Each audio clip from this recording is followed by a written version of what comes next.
Is AI going to take over the design field? Hi, my name is Micah. I started a marketing company, and today we are going to answer that question. This is your design brief.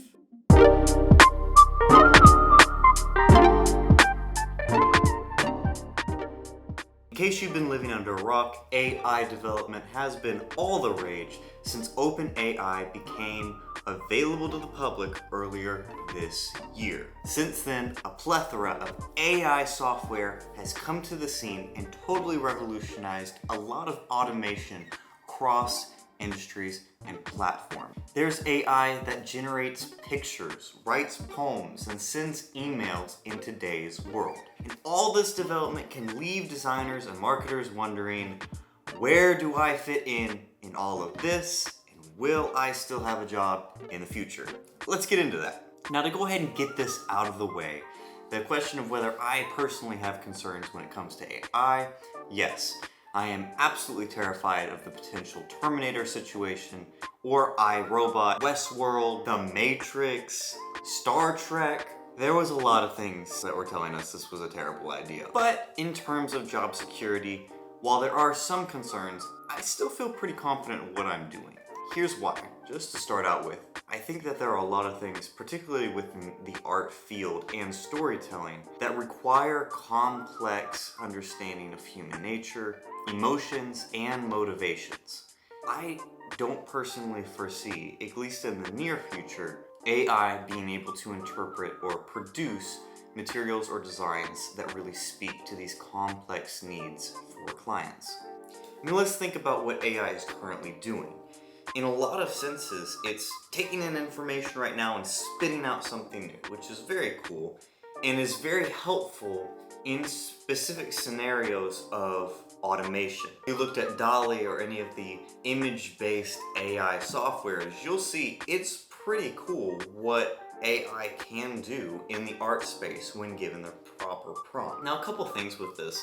These softwares are far from perfect. In terms of image-based software, that really is dependent on the prompts that the individual gives the AI in order for it to produce something worthwhile. If we were to look at audio or video type AIs, I've given a little bit of my thought when it comes to Adobe Podcast and similar products, text-to-speech AI. I think that there's a long way to go. A lot of what is produced from these materials feels very robotic, lacks a certain flow and life to it. Well, Micah, you may say, things are moving at an exponential rate. Who's to say that these things won't be corrected in the near future? And look, I totally agree with you. I think that there are certain automations that it will definitely get better at. If we were to go back to what I initially said, that complex storytelling, that ability to come up with an idea and really speak to human needs or human desires, I think that's going to require a lot more complexity than we think it will take. Yes, AI may begin to sound a little bit more humanized, but being able to relate to a human is a huge step, and that is what marketing and design is all about. So many of the clients that I help just don't know what they want. And a large part of what I do is not only design, but really understanding and relating to them as a person and providing good customer service. I think if automation was all it would take to take this over, an argument could be made that my job should technically already be replaced. There are great tools already for making quick logos or making quick designs or making quick PowerPoints and PDFs and websites, all of these things. A lot of software is out there already that makes that process very simple. The issue is, again, clients don't necessarily know what they want. Just because something sounds more human doesn't necessarily mean that it's going to succeed. Doesn't mean that it's necessarily going to succeed in speaking to people. Marketing is a hard field. I can't sit here and say if you follow this set rules or parameters, you're going to take off as a marketer, because good marketing is about being the trendsetter. And because of that, it's constantly evolving. It's constantly changing. The difficulty with design, particularly when you're dealing with a client, is it's hard to take art and design and lump that into just good or bad. There are different tastes. There's a variety and a spectrum. What I may give someone, another person may think is complete trash. There are stories that I've heard on the internet of people winning awards for logos that they've designed that ultimately their client rejected because it didn't quite suit their needs. In a way, that should be really encouraging, because that means that just because something's getting technically perfect doesn't necessarily mean that it's going to fulfill the role of a marketer or fulfill the role of a designer. Now, to take a quick detour, maybe down a little bit more of a philosophical route, I sincerely doubt the idea that deep neural networks within AI are really a supplement for human neurons. I think that it's completely absurd at this point to really compare AI to that of an actual person. And also, this kind of taps on a big question of what constitutes consciousness and self-awareness for human beings. Back in 2021, the Hebrew University of Jerusalem provided a paper called, quote, "The Single Portal Neurons as Deep Artificial Neural Networks." It basically tries to answer the question, could an AI's deep neural network faithfully capture the I/O properties of the most basic single neuron model?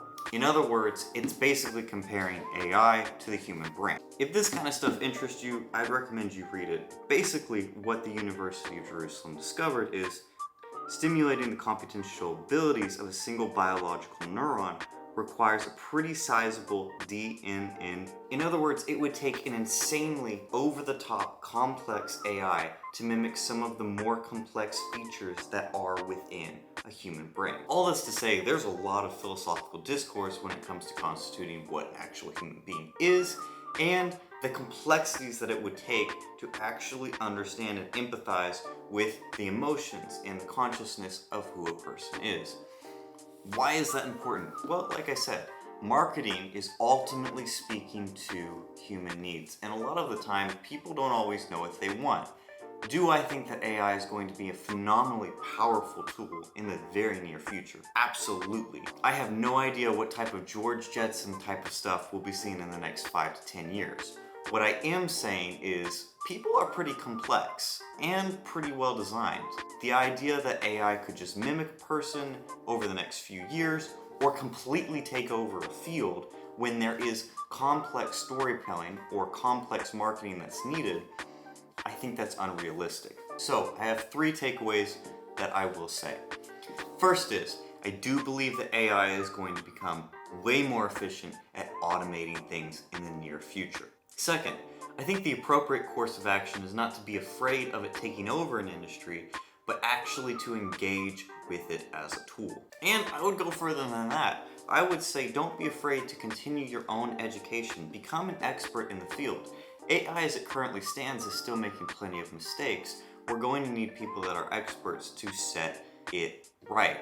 And maybe this is a little bit optimistic, but if we're going to sit here and pretend like AI is this big terrifying dragon that's going to take over our jobs, maybe the best idea is to actually engage and try to tackle the beast rather than run away from it.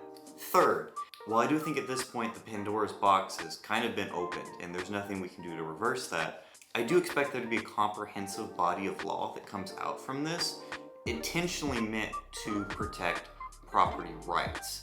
That is where we're getting outside of the scope of just mere artists. You're talking about intellectual and property rights. This is a major field in law, and this is one that has to be protected.